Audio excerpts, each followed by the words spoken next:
Hey guys, welcome back. I hope you are having an amazing day.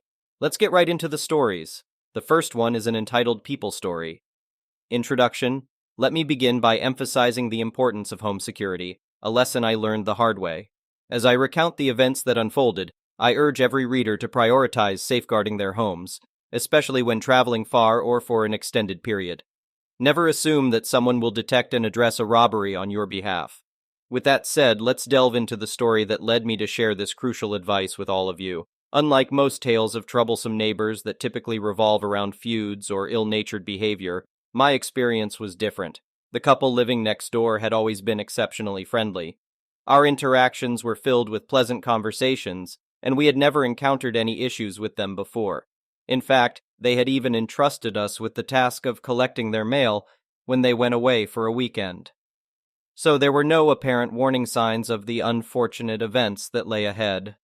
My spouse and I were embarking on a 2-week journey that would take us 2,000 miles away from home. To cover such a vast distance, we chose to fly, leaving our car parked in the driveway rather than in the cramped garage, which was already brimming with miscellaneous items. Though our neighborhood was considered safe, little did anyone know that I had recently acquired a surveillance camera specifically designed to monitor our front door. Its purpose was to alert us about package deliveries and other activities. Little did I anticipate the shocking truth that would soon be unveiled. The dramatic incident. A notification from the surveillance camera disrupted our peaceful getaway, revealing footage of our neighbors standing on our porch, picking the lock to our house. In broad daylight, without a single soul raising an alarm, they invaded our home and began ransacking our belongings. The cameras placed both inside and outside the house provided an unwelcome front row seat to their audacious act, capturing the very moment they drove away in our car. Helpless and furious, I struggled to compose myself, but my wife's calming presence reassured me. She swiftly contacted the local police, informing them of the ongoing robbery. Coordinating with law enforcement proved challenging due to the distance and the inability to securely transmit the incriminating footage stored on our phones. Frustrated by the limitations, we made an impulsive decision to cut our vacation short. Foregoing our planned return home, we headed straight to the police station, eager to present the evidence to the officers we had been communicating with remotely. Finally, we could reveal the truth. Our neighbors, once considered friendly acquaintances, were the culprits behind this heinous crime. Confronting the neighbors. The police wasted no time and swiftly arranged for the arrest of our thieving neighbors. Accompanying the officers, we relished the anticipation of witnessing the shock on their faces as they were caught red-handed. Desperation oozed from their every word as they concocted a feeble defense, claiming that we had granted them permission to enter our house and borrow our car during our absence. They insisted that someone had mistakenly alerted the police and they were merely attempting to save face. However, their fabricated story crumbled the instant they laid eyes on us, standing resolutely beside the officers. In court, we all watched the surveillance footage that had sealed their fate. Overwhelmed by the undeniable evidence, the couple recognized that a trial would only expose their guilt further. To avoid the inevitable consequences, they proposed returning or replacing everything they had stolen in exchange for dropped charges. Realizing that it would likely be the outcome even with a trial, we spared ourselves the arduous legal battle and agreed to their terms. The epilogue. Our stolen car, fortunately, remained unharmed, tucked away at the house of one of their acquaintances. Regrettably, our cherished belongings were not as fortunate. The couple had brazenly sold most of our possessions, including precious paintings, my beloved guitar, and my wife's valuable jewelry. Determining the true value of sentimental items proved challenging, leading to extensive negotiations and ultimately a substantial payout of approximately $30,000. While we managed to replace our stolen belongings with the compensation received, one thing remained irreparable: the trust and friendship we had once shared with our neighbors. To our dismay, they continue to reside next door, and an eerie feeling now permeates the air between our houses. Despite their absence of prior criminal history, the court sentenced them to community service, yet they now avoid any eye contact with us. To ensure our peace of mind during future travels, We contemplate entrusting a close friend or family member with the responsibility of house sitting, guarding against the possibility of a neighbor's encore performance. The next one is a pro-revenge story. I am a professional driver. As such, on the roads in the US, there are different truck stops throughout the country that have a pay-to-park system, usually with about 10-20% of the lot marked off as reserved, and each space running from $15-25. The truck stop where this took place had parking for $17, which is relatively cheap for a guaranteed spot. The spots are reserved for 24 hours, starting at 4 p.m. local time and extending to 3 p.m. the following afternoon. I knew that I would have a late-night delivery, so I came to the truck stop around 3:30 and paid for a reserved spot. I told the manager on duty that I had a delivery up the road that night and would be back once the delivery was completed, but I should still be able to clear out the spot by the next afternoon, today. She told me that this was okay and she would mark the spot as sold when I left. That way, if someone else comes in trying to reserve that spot, she could consult her notes and deny the sale. 11:15 p.m. rolls around, and I take off for my delivery. I don't get out of that facility until 2:30 a.m. the next morning, this morning, so I groggily drive back to the truck stop to reclaim my paid-for spot, only to find that the reserved parking spaces are all full. I call the manager on duty and, after giving her my info, inform her that all the spots are full and that someone has parked in a spot and hasn't paid for it. She sends her other employee out to start checking trucks. The culprit was from a company that is known for their bright orange trailers, and he was a company driver. The other employee starts banging on his door to inform him that he is parked illegally and he has to move. Meanwhile, I can see the commotion from my mirror, with my vantage point in the fuel island, where I had been instructed to temporarily park. The driver answers the door with a bottle of Heineken in one hand and some sort of smoking implement in another. I know what it is, but for the sake of the mods, I'm not going to say it. I decide to roll down the window to hear the commotion, and I hear the employee tell the driver to either move, or he will get the towing company and police involved. This driver is flat out irate that someone had the audacity to tell him where he can and cannot park, so he slams the door on the employee, threatening him. The employee calls the police and tow company, and the police show up first. I had worked for this company before, so I know their policies, and more importantly, what they can and cannot have in their trucks. Alcoholic beverages are not allowed in the cab. Anything that isn't a cigarette or a cigar and a lighter is also not allowed. The coup de grace. A pew-pew of any kind is absolutely not allowed, especially not loaded. This driver had all that, and some other not-so-legal substances in his cab, so he was hauled away in cuffs. His truck was hauled away on a wrecker. After the commotion died down, I made a call to the company safety director and informed them that their rig will be in an impound lot, and their driver is going to jail over the not-so-legal stuff he had in his truck.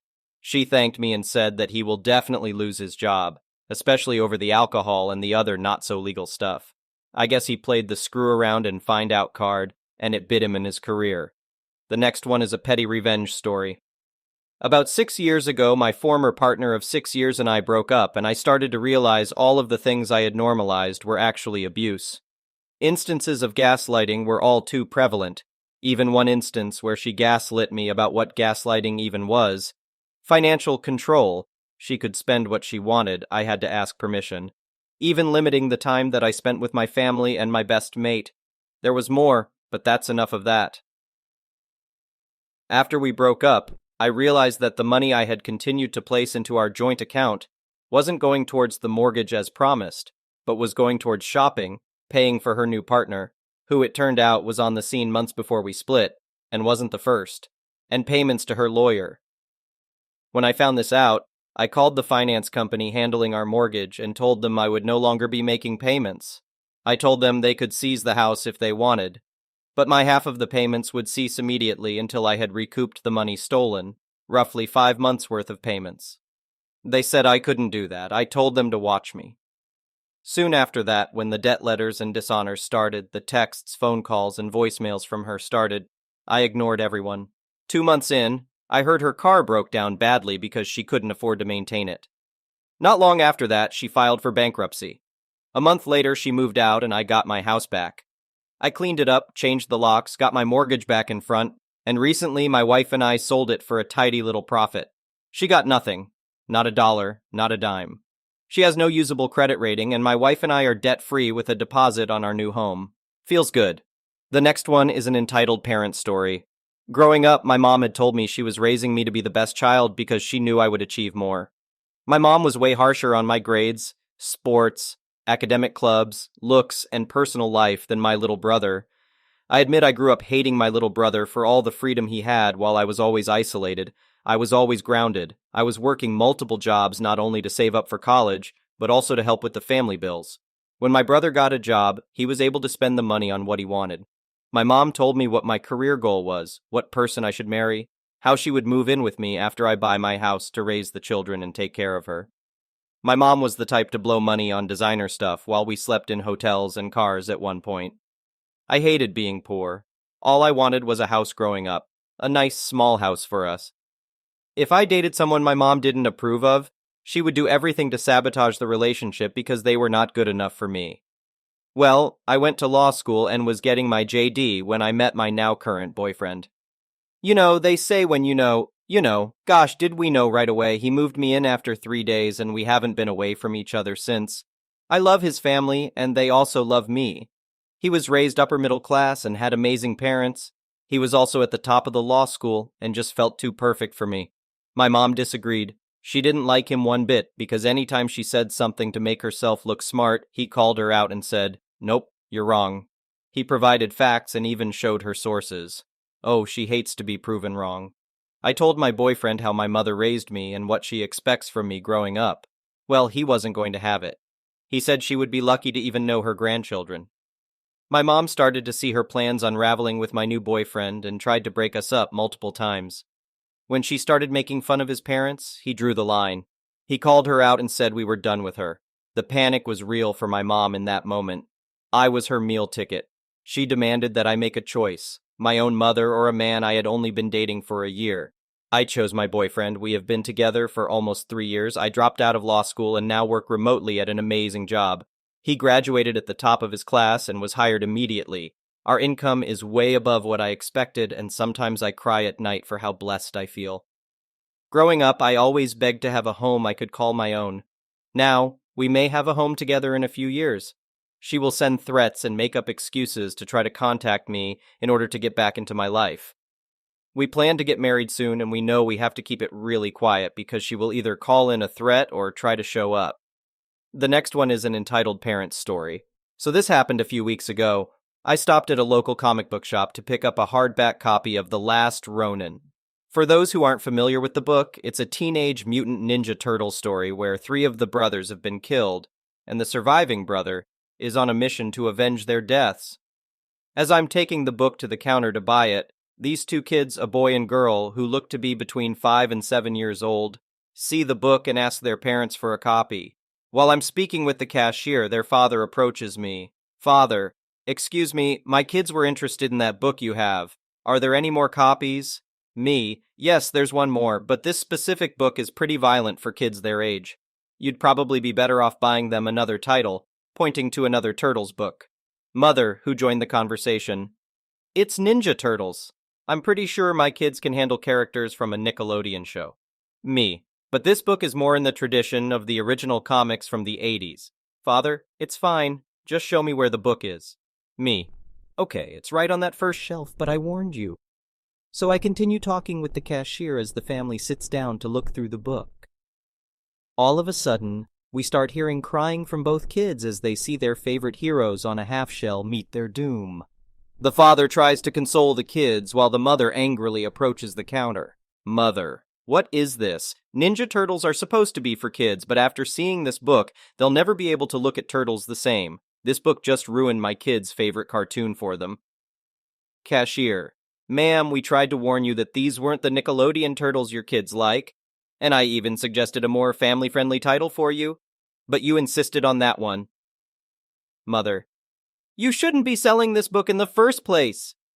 And with that, she demands that the cashier lets them have 2 different books free of charge to apologize for the emotional stress the kids now had to deal with. Cashier, "I'm sorry, ma'am, but you were warned about the book." I can't just give you something for free because your kids are crying. Besides, you didn't even purchase that copy, The Last Ronin.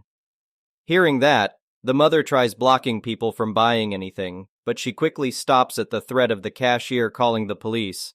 She mutters something about getting people together to boycott the store until it gets shut down, and then she storms out. As of today, the store is doing just fine. Guess the boycott didn't quite go as planned for her. The next one is a choosing beggar's story. This story is from a few years ago when I worked in the legal department of the 1,000-plus store national retailer. As part of my job, I handled customer complaints that escalated when the customer threatened legal action. The cast is very simple. Me =me, EM Karen, who was also an attorney. AE our awesome attorney. Our customer service call center forwarded EM's call to me after she threatened legal action. EM left a message claiming that she was not provided $10 in customer reward coupons. Spend $200, receive a $10 coupon in the mail sort of thing. This was before apps, based on her purchase of clothing for her son and daughter for back to school. I looked into it and called EM back. It turned out we had an old address associated with her rewards account. No big deal, right? I spoke with EM and offered to send her the original $10 coupon and an additional $25 for her trouble to the correct address. That did not satisfy EM. She claimed we should have known her address and threatened to sue us if we didn't pay her $1,000 in cash. Her rationale was that it would cost us at least $1,000 to defend the suit. She was in a state in which our company did not have any offices, so we should just pay it to her. I declined, but still forwarded her the $10 coupon she was entitled to pursuant to our rewards program. Sure enough, she sued us for breach of contract, fraud, and any other conceivable charge. I went to my boss, the COO, and told him the story. He asked what I wanted to do. I said I'd rather pay legal fees to a defense attorney than pay EM, and he agreed. I contacted AE, explained the situation to him, and you not, he said, in a southern drawl. I get to sue EM? I should be paying you guys. There are a lot of lawyers in this legal community who would love to sue her as she is reckless, unpleasant, and a total pain in the ass to deal with. I'll gladly take your case. He agreed to defend us at a reduced rate. Part of our defense strategy was to counter-sue her under the state's frivolous lawsuit statute, which would move the suit from small claims court to the larger civil court. AE filed our answer and counterclaim. Although EM was an attorney, she was not a defense attorney, so she had to engage her own attorney to defend against the counterclaim. After a couple of hearings, she offered to settle for no more money exchanged. She didn't even get the extra $25 coupon I offered her, and the dismissal of both suits. I talked with AE about continuing our claim, but he advised it would probably be worth settling and being done with it rather than being vindictive. Although vindictive would have been fun, courts tend not to like that, so I agreed. My company ended up paying AE $900 in attorney's fees.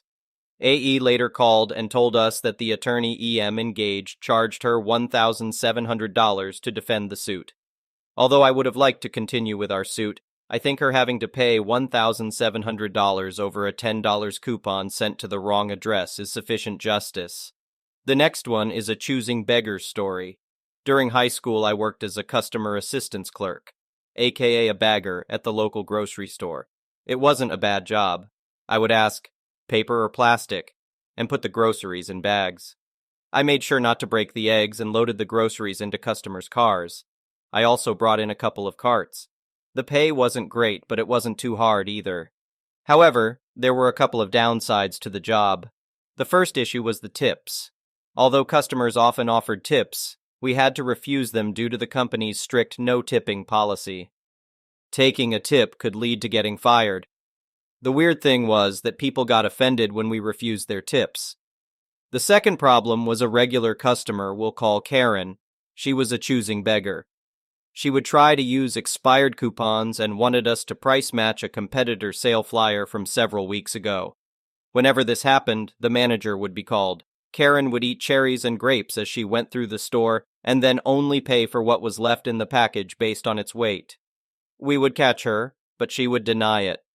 She would overload her cart to the point where it damaged products, and then she would want those items discounted or given for free. Once again, the manager would be called. Karen would watch us bag her groceries like a postmenopausal hawk and tell us how to do our jobs.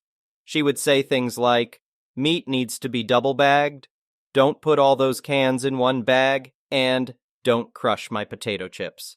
I completed the putting crap in a bag course when I got hired, Karen. I got this. On this particular day, my friend Tony got stuck bagging Karen's groceries.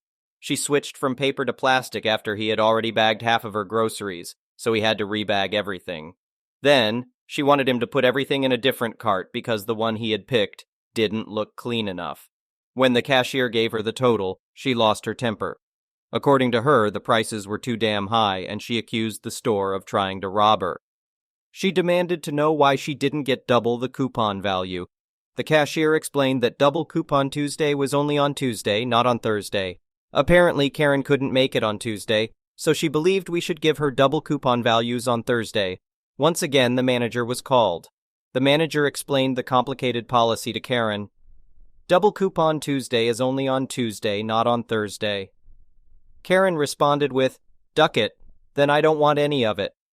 At this point, the manager just surrendered and gave her double the coupon value to get her out of the store. The cashier was pissed, Tony was pissed, and the customers in line behind Karen were pissed. As Tony was putting Karen's groceries in her car, she warned him, "Be careful loading my groceries and don't expect a tip from me." Tony replied, "Company policy prohibits us from taking tips." He should have stopped there, but he didn't. He continued, "Besides, what would I do with your last dollar?" Karen began to boil with anger and said she was going to go inside and tell the manager that he demanded a tip. Karen stormed off angrily. Now Tony could have gone inside and spoken to the manager. The manager might have believed him, especially since he knew Tony was a good guy, and that Karen was a total wackadoodle. Instead, Tony said, "Duck it!" Karen stormed in and grabbed the manager.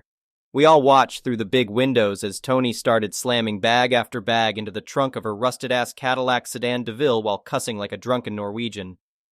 Food was flying everywhere, sodas were exploding, and boxes were ripping open. Oh dear Lord, the eggs. For once, Karen was speechless. The manager was speechless. Hell, everyone was speechless. Tony walked in, took off his apron, and handed it to the manager. He turned to Karen and said, "Have a nice day, come again." Then he flipped her the bird and walked out, leaving his mark on retail history. Thank you for watching. I would really appreciate it if you could like the video and subscribe to our channel if you haven't already. We'll see you again tomorrow.